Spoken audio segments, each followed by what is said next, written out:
Olá a todos e bem-vindos! Hoje vamos mergulhar num tema que parece saído de um filme de ficção científica, mas que já faz parte do nosso presente: as redes neurais profundas. É isso mesmo. E a ideia é mesmo essa: perceber como é que estamos, na prática, a construir uma espécie de cérebro digital. Parece uma loucura, mas está a acontecer debaixo dos nossos narizes. Pois, e isso leva-nos direitinhos à pergunta de US$ 1 milhão, a que vai guiar toda a nossa conversa de hoje. Será que podemos mesmo construir um cérebro artificial? Uau! É uma pergunta mesmo pesada, quase filosófica.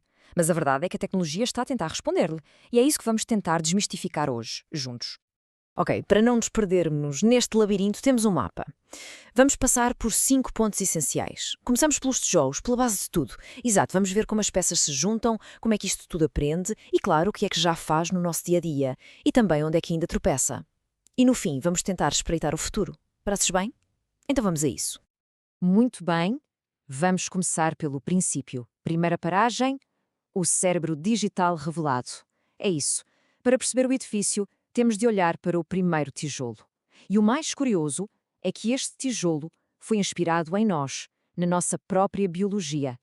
E esse tijolo, essa peça fundamental, é o neurónio artificial. A ideia é mesmo essa, uma versão digital, super simplificada do que temos na nossa cabeça. Exato.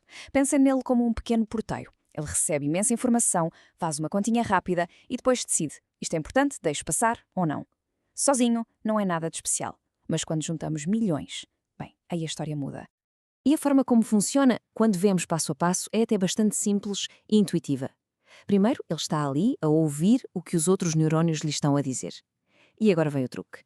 Ele não trata toda a informação da mesma maneira. Ele tem um peso, uma espécie de botão de volume para cada sinal que recebe. Aumenta o volume de uns, baixa o de outros. E no fim, depois de somar tudo, há uma função de ativação que toma a decisão final.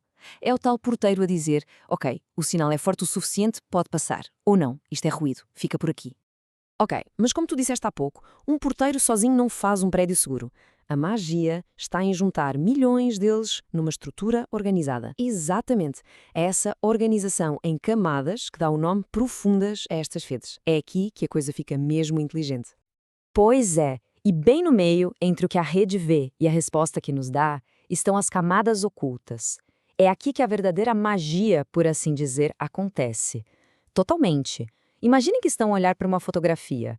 A primeira camada talvez veja apenas pixels e linhas, mas as camadas ocultas mais à frente começam a juntar as peças. Ah, estas linhas formam um olho, e aquele é um nariz. Até que no fim, a rede consegue dizer: isto é um rosto. É o processo de abstração acontecer. E depois temos as especialistas. As camadas convolucionais, por exemplo, são as rainhas do reconhecimento de imagem. Funcionam como se tivessem um conjunto de filtros para encontrar padrões, contornos, texturas, formas. É por isso que a galeria do vosso telemóvel agrupa automaticamente as fotos por pessoas. Exatamente. Se as convolucionais são as especialistas em espaço, como numa foto, as recorrentes são as especialistas em tempo, ou seja, em sequências. É por isso que são fundamentais para processar texto. Elas têm uma espécie de memória de curto prazo, lembram-se da palavra que veio antes para perceber o sentido da frase. Ok, já percebemos as peças e a arquitetura, mas a casa ainda está vazia. Como é que a pomos a funcionar? Como é que este cérebro aprende? Essa é a questão central. Vamos então mergulhar no processo de treino. É aqui que a inteligência começa a surgir. O grande segredo do treino chama-se backpropagation. A ideia é, na verdade, muito humana. Aprender com os erros. Quando a rede dá uma resposta errada, o algoritmo calcula o quão errada foi e depois vai para trás, camada por camada, a dar pequenos puxões de orelhas a cada ligação, dizendo: ajusta-te um bocadinho para da próxima vez acertares. É isso mesmo. É um processo contínuo de tentativa e erro, mas feito de forma matemática e super eficiente. É genial na sua simplicidade. E para fazer esses ajustes, há, digamos, duas filosofias. Pensem na história da tartaruga e da lebre. O gradiente descendente é a tartaruga. Olha para todos os exemplos que tem antes de dar um passo. É super cuidadoso e preciso, mas demora uma eternidade. Exato. E depois temos a lebre, o SGD. Este pega só num punhado de exemplos de cada vez e dá um passo rápido. Cada passo é meio aos zigue-zagues, menos preciso, mas a velocidade com que avança compensa tudo. Em projetos gigantes, a lebre ganha quase sempre. Muito bem, já vimos a teoria. Agora, vamos para a prática. O que é que estes cérebros digitais já fazem por nós no mundo real?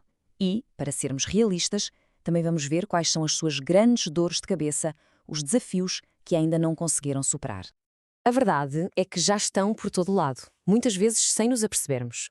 Desde a coisa mais óbvia, como o telemóvel a reconhecer a nossa cara para desbloquear, a coisas muito mais sérias, como ajudar um radiologista a detectar um cancro numa fase inicial, analisando um raio-x com uma precisão que por vezes supera a humana.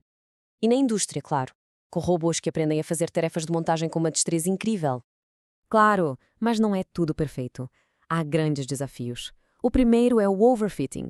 Imaginem um aluno que decora as respostas para o exame. Se lhe aparecer uma pergunta ligeiramente diferente, ele bloqueia. É o que acontece a estes modelos. Ficam tão bons a decorar os dados com que treinaram que depois não sabem lidar com situações novas no mundo real. Depois, o custo. Treinar um desses modelos de topo custa milhões e consome a energia de uma pequena cidade. Precisamos de computadores brutais, as famosas GPUs e TPUs. E por fim, a sua dieta. São gulosos por dados. Precisam de milhões e milhões de exemplos para aprender alguma coisa de jeito. Ok, já vimos o presente, com os seus sucessos e os seus problemas. Mas e o futuro? Para onde é que isto tudo vai? Vamos a isso. Na nossa última paragem, vamos tentar ser um bocadinho futurologistas e ver as tendências que estão a moldar a próxima geração de IA. Para quem quer construir estas coisas, hoje em dia há ferramentas fantásticas. O TensorFlow, da Google, é como um caminhão-tire, super robusto, ótimo para levar um projeto até ao fim. Já o Keras é o oposto, é super simples, ideal para quem está a começar ou quer só testar uma ideia depressa. E depois há o PyTorch, da Meta, que é o favorito dos cientistas e investigadores, porque lhes dá uma enorme liberdade para experimentar ideias novas. E se olharmos para a vanguarda, há duas ideias que estão a revolucionar tudo. A primeira são os Transformers, a arquitetura que está por trás de coisas como o ChatGPT. A grande inovação deles é a capacidade de prestar atenção seletivamente às partes mais importantes da informação. E a outra ideia é ainda mais radical, a computação neuromórfica. Aqui o objetivo é parar de simular um cérebro em software e começar a construir o hardware, os chips, à imagem do cérebro humano. A promessa é uma eficiência energética milhares de vezes superior. É uma mudança de jogo completa. E tudo isto traz-nos, em círculo, de volta à pergunta com que começamos. Mas agora, espero eu, com uma perspectiva muito mais informada. Afinal, estamos a caminho de criar uma verdadeira consciência digital ou estamos apenas a construir ferramentas extraordinariamente complexas que são um espelho cada vez mais perfeito da nossa própria inteligência? É a grande questão. A resposta, essa, ainda ninguém a tem. Fica a reflexão. Muito obrigada por terem estado connosco nesta viagem